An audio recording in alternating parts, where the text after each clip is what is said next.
Hello, everyone, and welcome back to the Social Media Decoded podcast, the number one podcast to help you understand social media better so that you grow your business, get more clients, and monetize.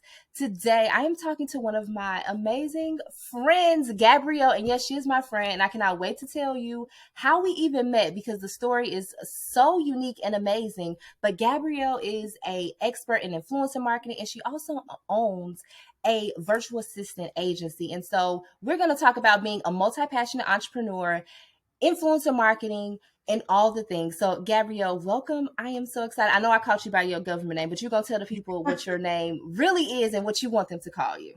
You're all good. Thank you for having me. So yeah, my name is Gabrielle Tongol, but you can call me Gabs. Everyone calls me Gabs at this point. Anytime anyone says Gabrielle, it's like so formal. It's like, am I getting in trouble? But yeah, no, I'm so excited to be here to chat all things influencer, agency, literally whatever and whatever.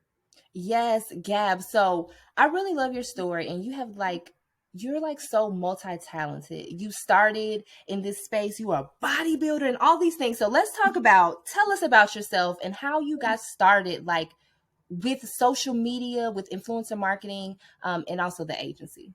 Yeah, for sure. So honestly, it all happened very accidentally. I think I joined Instagram at the right time, I want to say. So I definitely started my influencer journey on the fitness side of things. So it was 2013. Instagram was really old back then, like the blue, the ugly brown, the like heart filters, like it was old school Instagram.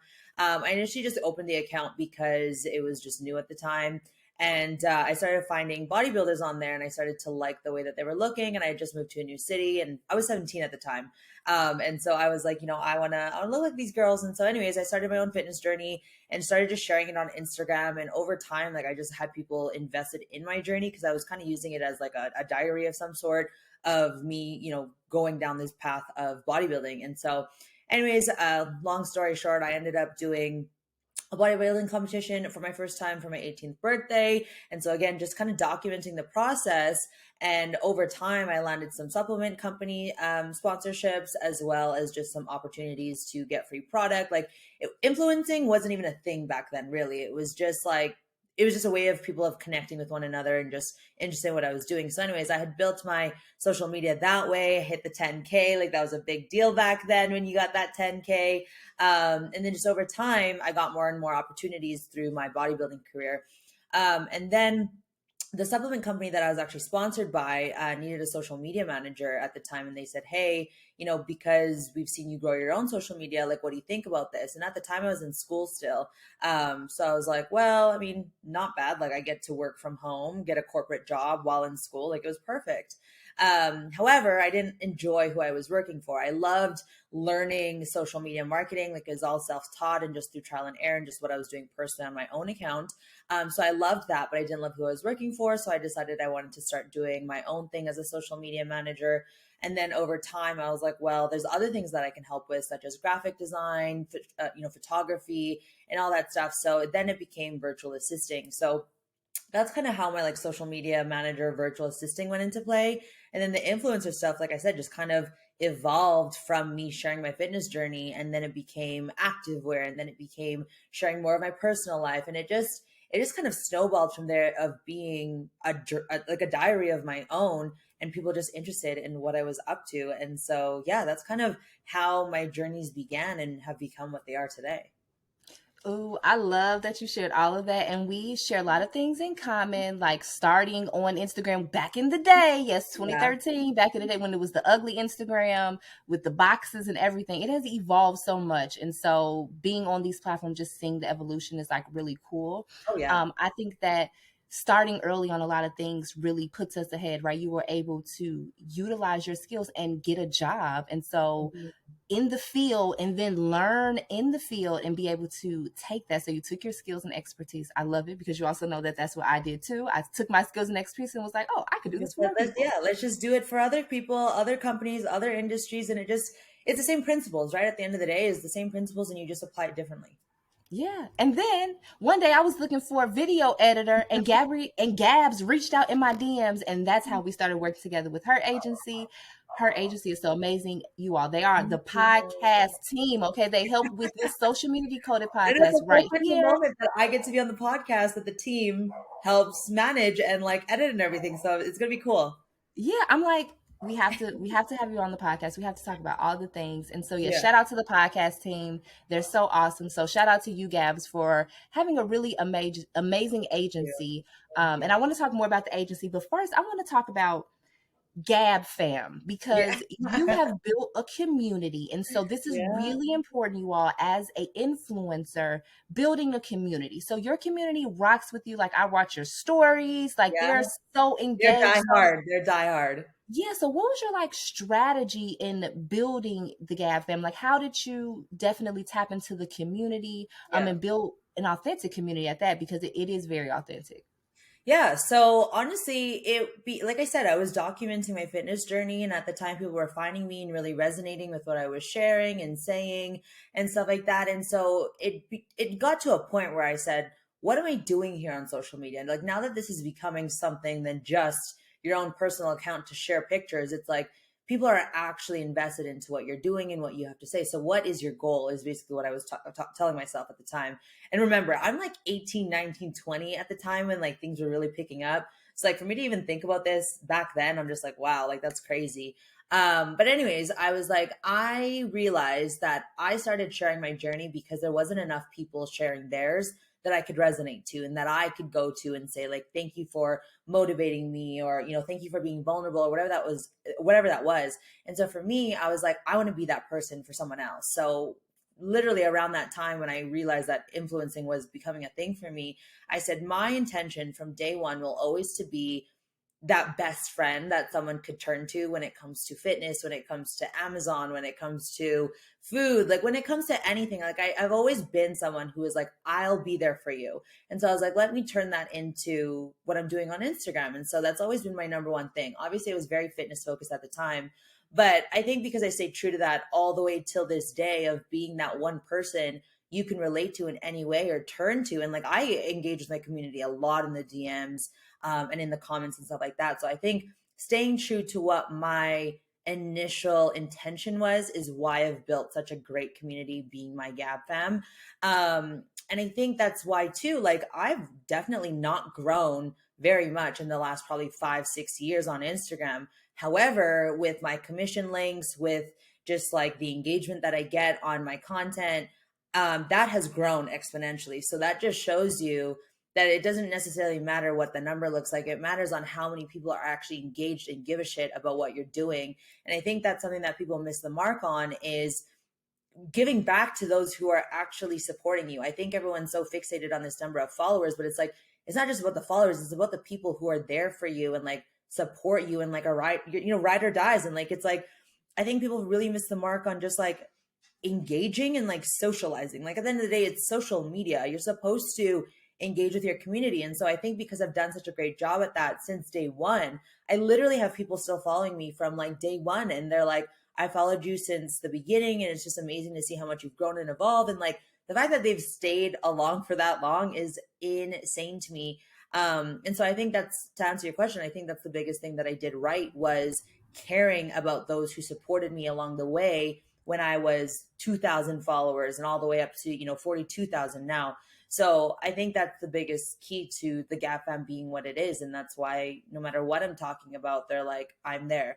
And also too, I think being able to create such a safe place for women to talk to me about personal things too is like huge. Like they've never met me and they're willing to open up about this because I opened up about it. Like that impact is something that you can't even describe how that feels to know that you've impacted someone's life through a post, through a story, through a DM, through a voice memo. Like it's absolutely insane. And so I think, yeah, I think that's what makes my Gap Fam so unique and so amazing. I love it. I hope you all were taking notes. All the gems that Gabs just dropped, they were amazing. And you're right. I think everyone wants to be an influencer nowadays, let's be Mm-hmm. honest, but the real influence that you have and the real authenticity about caring about the other person that's on the other side of this app. I Yeah. think we, like you said, we get so caught up in numbers. Oh, I want 600,000 followers, but those are people behind the app and they have a choice whether or not to follow you. And Yeah. I think if you have grown something and built a community on a social media platform, that you're doing yourself and those people a disservice if you do not respond to them and comment. I comment Mm-hmm. back to every single person. I have no idea who it is. It could be someone that could help make a decision on something or a speaking engagement for me. I Yeah. don't even know, right? It could be anything. So just interacting with people in a genuine, authentic manner and saying, okay, you're following me. You've been here since the beginning. You've seen the evolution. I'm grateful for you. Sharing tips, like you said, sharing and helping people through situations, and just a simple, message could help brighten their day. So the real influence, I'm so glad that you said that, the real Yeah. community that you have built. So make sure y'all check out and become a part of the Gab fam. I know I'd that, love everyone to be a part of the Gap fam. yes, she has shared amazing things. And I know you have a Discord channel too. So we'll make sure that we put that Discord link in Yeah. the show notes so you all can join the community and see all the latest drops on all the amazing, fitness gear that you share. I got to take a look at it because I need some myself. Yeah. So now let's switch gears a little bit and talk about, being a CEO of a business management agency and how you were able to scale this one woman show to now a team of 10 experts. And again, shout out to the podcast team, and, Assist Her Agency is what your agency is called. And I love that when you reached out to me and I looked at your Instagram, I knew instantly that it fit me because it was like talking to a woman CEO who feels like she's doing everything by herself and she Yeah. needs a team to assist her. And that's where I was when I started, when you reached out. So tell Yeah. us about that. How were you able to scale your business? Yeah, so literally, like I said, I started the whole social media manager virtual assisting back in 2013. Fast forward to 2019. I actually was ready to quit virtual assisting altogether, and I did temporarily because I thought I wanted to do fitness coaching. So I did drop all my clients. And then shortly after that, and this is during the pandemic too, right? So we're all trying to figure out what we're doing and like where the world is going to be. So then fast forward to November of 2020, I said, maybe let me give this a try again. Maybe it just wasn't, I didn't do this right. And so my biggest thing and why I dropped it was I was exhausted from working 12 to 15 hours a day and like forgetting things for clients, losing clients because of it. Like I was just overwhelmed and burnt out, to be honest with you. But I then realized after going into fitness coaching full time that like I actually enjoyed virtual assisting and social media marketing a lot more. So I was like, let me try hiring. Let me just give it a try. I've never actually tried it. So how can you say that it doesn't work? So in December 2020 is when I hired Katie, who is now my COO and my right hand. She is my ride or die. We have now become best friends as well in personal life as well.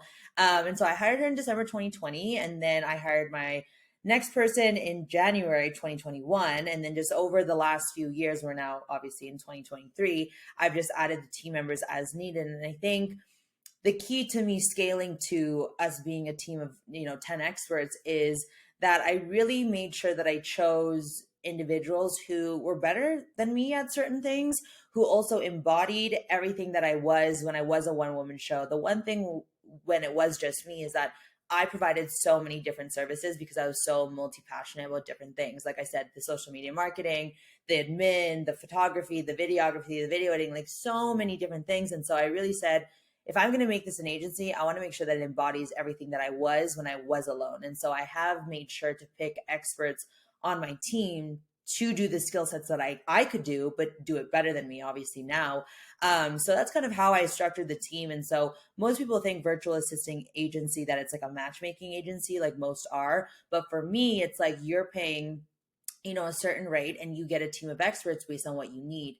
And so we're all, well versed in certain skill sets. And so that's kind of how I created my agency, is that I really wanted to make sure that it was still, like I said, what it was when it was just me, but now I have more hands, eyes, brains who can, what's it called, implement what we need to do and go ahead and just like execute accordingly. So that's kind of my philosophy in approaching the agency. And then obviously with the name Assist Her Agency, we are very driven to female CEOs, obviously, but we do have some male clients. Like I still have some male clients on the roster, but we do definitely attract more of the females.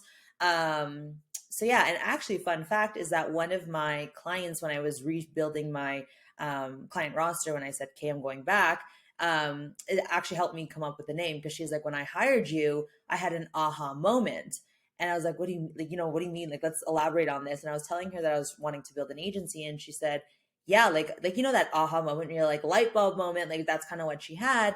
And then she's like, assist agency," and she's like, assist her agency because it was all females at the time. So yeah, that's kind of how we came up with the name, and that's kind of where it came from. Was like I was just done being overwhelmed and burnt out, and I was like, I need assistance, so let me just build a team. And then now we do it for other companies and other CEOs, and it's a beautiful thing, and I'm so grateful that we are where we are today, and I can't wait to see what the future holds as well. And being able to have the amazing team that I have, I think that's like a whole other topic, is being able to curate such an amazing team and keep them for 1 year, 2 years, and even like I said, Katie being an OG. I think that's a huge other topic to discuss too, is like how do you keep a team for that long, and really grow them to continue to be like united as well. Ooh, so many good gems that you just dropped there, and I I know I'm totally talking so long. I feel so bad. no, this is Oh, good. no. The listeners, I'm sure are like, yes, yes, and yes to everything that you said, because I feel the same way. Like in 2020, things picked up and I'm like, I cannot do this by myself. And then Yeah. I hired my first team member and she's been with me 2 years. I did hire other people, but unfortunately it didn't work out. But as a CEO of a business, you have to figure out, okay, what will work better? I think for me, it's definitely having a smaller team. Yeah. We deal with a really lot of like personalized campaigns. Yeah. And so again, like I love how you offer such a variety of services that fit that person, because that's important. Because at Yeah, we first, want it to be a one-stop shop, because nothing's worse than having to coordinate with so many different contractors, so many different, team members and stuff like that. So we really wanted it so that you came to us for one thing and you could ask us for, oh, hey, do you guys do this too? Just to give you ease, I think is the biggest thing, is we wanted to make it easier. And I think what I love is that I've been there where like a lot of our clients have been. So it's really easy for me to understand. I know exactly how you're feeling. I know the resistance you're having, but I also have seen and have done, what's on the other side of just like taking that risk and like taking that leap of faith that like someone else can do something better than you and can give you back that time, mental real estate, and just like personal time back to just like have fun with your kids, have fun with your significant other, whatever that might be. And so yeah, it's such a full circle moment, having the agency for sure. ooh, because the sister agency gives me all the time back in my day. I definitely can spend time with my daughter because I am not You're doing all the busy. You're a busy mom. I am. And so I am grateful when, look, Gabs, I am so grateful that you sent me the DM on whatever day that was back two Literally. years ago, because you're Oh stuck yeah. with me. And I am just so grateful for the team because, yes, I can go on vacation and know that my podcast is being scheduled, guests are being, scheduled, things are being done. I don't have to worry at all. Like, I'm so at ease. And so when you all, if you're listening, when you find a good team, you stick with it, because again, like I don't have anything to worry about. Like I just go about my day and everything is being handled. And Show so, up, do the recording, and then after this, it's all up to the team. and that's it. And see, they even got us together. They put up the team, They scheduled really this, did. and They we're really just did. here recording. So, yes, I love it. Yeah. So, this next part of the podcast is one of my favorite parts. It's about books and podcasts and resources. So, you're such an amazing business owner. And so, were there any books that helped you along your journey? Because I know we're always learning, we're always growing, and there's Mhm. always something maybe that we have to deal with or things we go through. So, what books have helped you along your journey, or podcasts have helped you along your entrepreneur journey? That's actually very interesting because I don't read. I have a book. I have a book. I have two books maybe that would be helpful. Have I opened them? No, they literally sit on my shelf behind me. I used to listen to podcasts, but it wasn't for business. And so I don't really have one for you. But what I will say is that my fitness journey contributed a lot to who I am as a CEO. And I think people will hear that and be like, what do you mean? But the dedication, the determination, the grit, the tenacity that you need when you are prepping for a bodybuilding show is one that will challenge you in so many different ways. And I think because I've done that for, like, I'm not saying I'm done with bodybuilding, but because I did do that for so long leading up to the pivot that I made to the agency, using what I've learned and what I've been through on the mental side of things, has really created who I am today. And I'll always give fitness the credit for it, because I genuinely don't think I would be able to overcome the things that I've done, celebrate the things that I do, without going through the fitness journey that I have been through in that intensity. So yeah, like there's not really any books or podcasts that I listen to, and I don't have a lot of entrepreneurs in my family either that I turn to or anything like that. I think it just was a lot of just trusting in myself, and like I said, going back to my principles of a bodybuilding competition preparation, and kind of aligning those in a sense. I've definitely had business coaches, business mentors for sure, who's helped me along the way. But I think it's just, yeah, just kind of trusting in myself, and just knowing, again, always going back to my intention and what I want out of this has been the biggest thing. And obviously amazing clients like yourself, my amazing team, my family, my significant other, like having everyone support me there has been the biggest one. But it's so funny that I've been self-taught in everything that I do, for when it comes to being a makeup artist, photography, videography, social media, marketing, like everything's been self-taught. Like, yes, I went to school, but it was for HR. So like no alignment at all. And so it's kind of funny that the CEO thing too is kind of being self-taught as well, and just going through trial and error. And I think that's the biggest thing is, yeah, just trial and error. And then, like I said, I think the biggest struggle through being a CEO is the mindset, and just knowing that you don't know where you're going. There's not a game plan. There's not a blueprint that you can follow. And so for me personally, I have always seen people talk about podcasts, books, and all that stuff, but for me, it didn't work. Just because I don't learn well that way. I learn better in just doing it, fucking up, and learning, and then going from there. And so, yeah, it's not the response maybe you're looking for, but like I said, my fitness journey and just doing it has been what's worked for me. No, that's amazing. And I'm so glad that you can share that perspective on the podcast, because there may be people just like you who may not do well with books, or they learn by just, Yeah. like you said, just doing it, or a combination of both. So no, I love that. And again, like you said, the business coaches and the even the fitness experience, I love that perspective, how that really has helped you through everything. So no, that was such a great perspective. And thank you for sharing that. And yeah, I think that is totally amazing what you've been able to do. So kudos to Thank you for you. everything, because your story is so very awesome. So Thank you. you have to make sure you all check out Gabs. So I would love for you to share with the listeners where they can find you, where they can find out more about your agency and all the amazing things that you have going on. Yeah, so you can find me on Instagram. So for my personal brand, it's Gabrielle T. Tongol. And then for a sister agency, it's literally just a sister agency on Instagram as well. You can slide into the DMs if you have any questions. It's honestly the best way, because if you look at our website and our Instagram, it doesn't even give you a full picture of what we can do. I always say that it's better to just get on a call and chat about what you could be looking for assistance with. And then I can kind of tell you if it's something we can do. We always say run to us, not from us, because there's just so many different ways that we can help in so many different ways. So yeah, that's where everyone can find me. Yes. Well, thank you so much. We'll make sure to put all that information down in the show notes for you. Make sure you check out Assist Her Agency, because I'm here. I gave the testimonial. I gave the testimonial on the podcast. That is the #1 Thank agency, you. and you all need to check them out. And thank you so much, Gabs, for Thank you coming again for on having me. and for dropping so many gems. So if you got some gems today, if you're listening, make sure to tag me at Michelle L. Thames and let us know the gems Yeah. that you love from today's episode. Thank you so much, Gabrielle. Thank you.